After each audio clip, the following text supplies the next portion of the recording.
into a little bit of education about the chakras, just to help you understand the anatomy of these divine portals to the divine. Now, the Muladhara, this is the base of the spine. This is where the kundalini is seated. All the kundalini, everyone's got it there. It's the blood force. It's the blood of the divine. It's what goes up that beautiful Sushumna, that clear, beautiful pipe, ethereal pipe that goes up the base of your spine,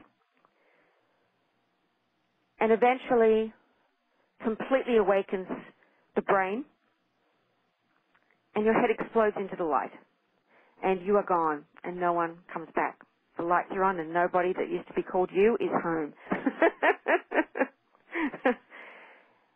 So this is a very important chakra. However, I was reading this article the other day, just seeing what other people are writing about stuff. And this woman, oh my God, I couldn't even believe that some people are so uneducated through experience. They think they're educated through reading books and reading special esoteric spiritual books and think they know stuff. And she's telling women to totally meditate on their Muladhara, on their base chakra. Oh, it'll ground you, it'll do this, it'll do that. This is bullshit. When people meditate on their root chakra, what it does is it inflames your sexuality. It can make you feel disoriented, make you feel very base, very much in the world and very into desire and passion and things that aren't for your highest good.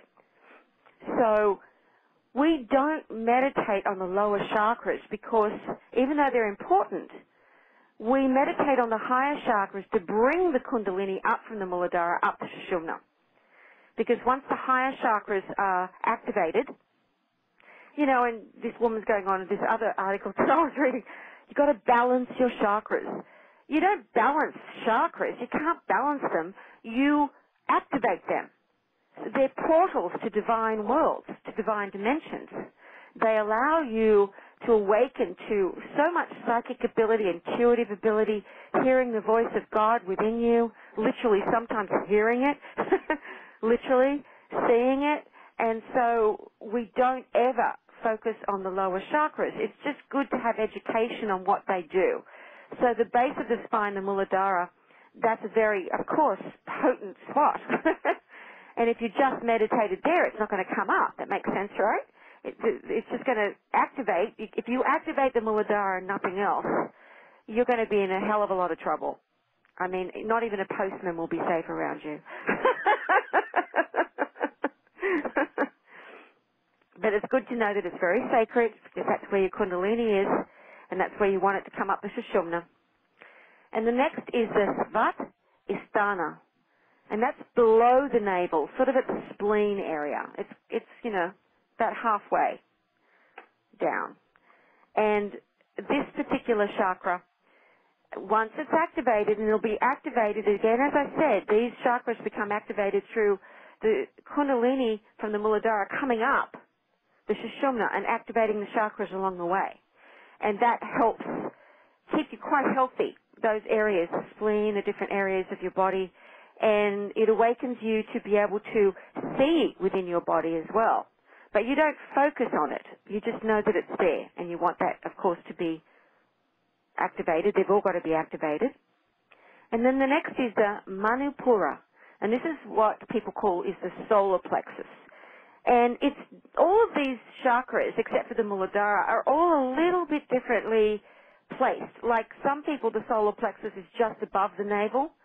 Some people, it's right on the navel. And some people, it's just a little bit below their navel. It depends on the person. But you can feel it. You can feel where it is because you will feel as if when you're really meditating and you're beginning to get some experience that the heart is pumping. Literally, like your heart is down there. You'll feel like it pulsating as it's being activated.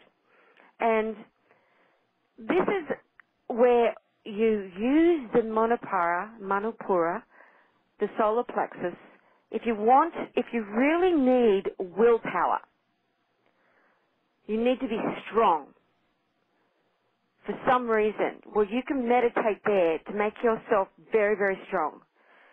But it's not good to meditate there too often because you can get a little cranky because you're like, I'm strong. But if you're going through a situation where you need to be brave and strong, it's a good place to meditate. No, I wouldn't ever meditate on it for longer than 20 minutes. Okay? So I really never really meditated there. Someone used to tell me to meditate there, and I couldn't. It was all activated anyway. The heart chakra was like, whoa, okay, forget about that. I'd feel the heart beating there. You know, you feel like the heart's beating in all of your lower area of your body once you really start meditating, because the kundalini is coming up through the Sushumna, and so they're all becoming activated. And then the Anahata, of course, the heart chakra, right in the middle of your chest. But really, these are all situated along the Sushumna. You just feel like it's in your body because it affects every area of your body that's around there. And as the heart chakra becomes activated, you can start feeling pressure on your spine, like someone's pressing on you. And that's because the Shakti, the kundalini that's coming up, is tiny little bubbles of just, you can't really describe how small they are. There's no way of knowing, but it's like millions or billions and billions, as Carl Sager would say, of tiny little golden bubbles of just like vibrating so quickly. And that's why it feels like there's pressure there. But the heart chakra is an amazing place to, once that's really activated, I mean like activated, like I used to think that mine was activated, but because it was to a certain extent, because I could feel like my heart was, this is before I met my teacher, was out of my chest. But when it's really activated, you open divine dimensions that are so glorious, there's no way to describe them. And once the heart chakra is activated, even if it's just activated a little bit, you know, and it takes a while for some people because they've had, you know, things that they can't forgive themselves in the past, or they start feeling so much. They're like, oh shit, I'm feeling so much. Crying for no reason. I'm laughing. I feel like I'm in love with the world. One of our members the other day, her heart chakra was just, you know, activated a little bit, and she was like, oh, I've got to go and see my ex-boyfriend. So you have to be careful with the heart chakra because once it starts activating, you have to use your common sense. You feel like you're in love with everybody. So you don't just go and run down and fall in love, because you start feeling like you could fall in love with love. Like and you're looking for it in another person to put it on. But it's the divine opening up. It's that Shakti, that beautiful kundalini that is tearing away all of the ice around that heart chakra and activating this very, very beautiful portal, this divine dimension, which is incredibly exquisite. I mean, you can just have so much bliss just meditating on the heart chakra. It's incredible. Once that's activated, you love everything in the world. You cannot ever not think it's the divine anymore because it's like pulsating within you continuously.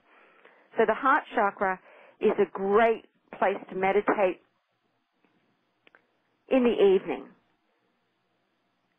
because if it's too activated, once it's activated, it's activated. But while you're meditating, it's best to do the third eye in the morning so that you can, you know, you don't feel so much pulsating love. But you end up handling it. You have a big smile on your face, and everyone thinks you've done, whoa, what's she been up to, or he been up to the night before, because you're just so filled with bliss.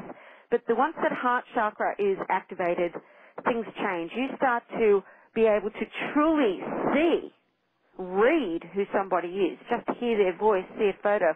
You can read who someone is. Some people think it's the third eye that does that, but it's the heart chakra. The heart chakra, oh man, it's just incredible because you can see who somebody is. You don't have to go through a human way of first impressions by the way someone's dressed or what they're saying. You'll know that this person is a really, really good person, but they're just in a shitty mood that day. You won't judge. You won't feel judgment to anyone. You'll just see who they are. Sometimes it won't be that great what you see, but, you know, that's it. But you'll be able to read people. You don't judge anymore, though. Your judgment really has gone away. Okay, the Visuddha, the throat chakra.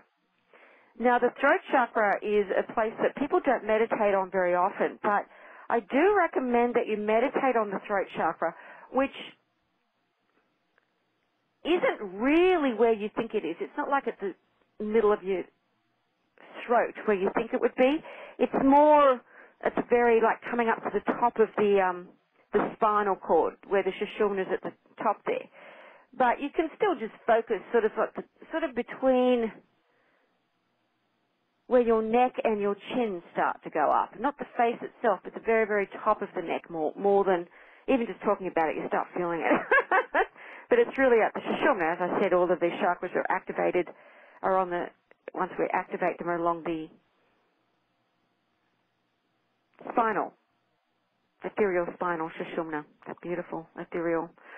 It's clogged with most people. It's clogged. The kundalini can't come up. It's just people are clogged. It's not even hollow enough for them to.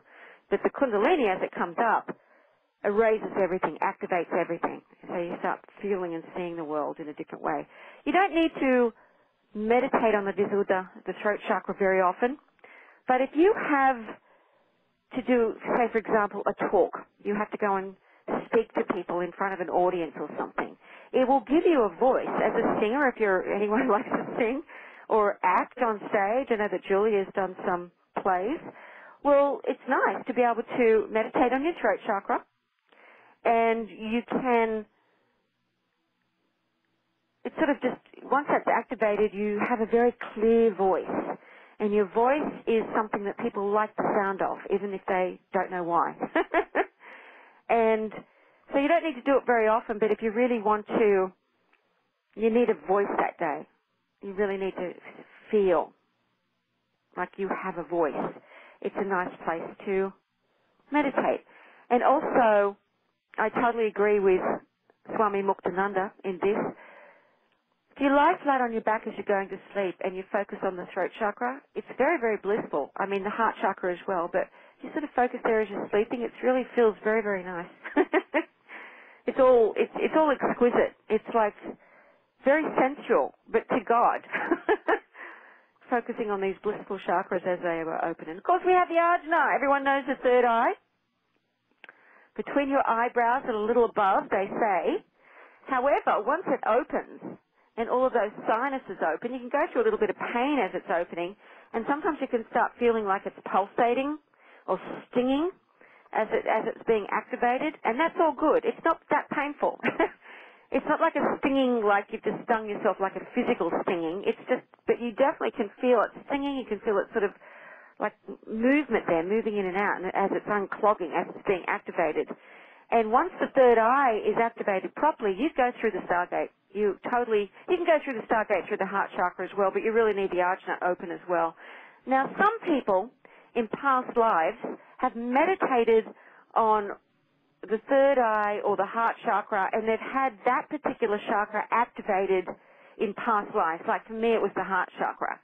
And for my third eye, it took longer. I had to meditate for a long time to activate my third eye. But once it was like, oh my God, sting, sting, sting, pulsating.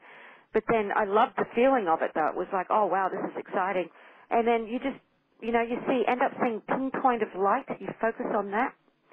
And make sure you don't go cross-eyed when your eyes are closed. That's why gazing, we've often talked about gazing a beautiful flower or a candle or the eyes of a beautiful enlightened one that's left the body if you've got a photograph or even just a painting. And because that also helps activate the third eye tremendously, because after a while you're not blinking anymore and you're not seeing the world. Everything starts disappearing. You don't blink as much. When you don't think, you don't blink as much. And then, of course, the Sahasrara, the crown chakra. Okay, the crown chakra, that soft part of the baby's top of their head. That's why you've always got to be very careful with babies. That very soft part at the top of their head. that's where your crown chakra is. So because the spine doesn't go all the way up to the top of the brain, the kundalini has to take a jump. It actually has to take a jump to the crown chakra. But while the kundalini is coming up, different parts of the brain are being activated. Sometimes, I mean, when I first met my teacher, I felt the tingles and the divine electrical currents through my brain a lot, you know, and I thought my crown chakra was opening, but what it was just the light that she was sending me that was activating, helping entice that kundalini at the bottom of the spine to come up there where it belongs, where it's supposed to be living. And it feels tremendously amazing, too, the different things that will happen. But once that kundalini has taken the jump to the crown chakra, you don't have to meditate on your crown chakra.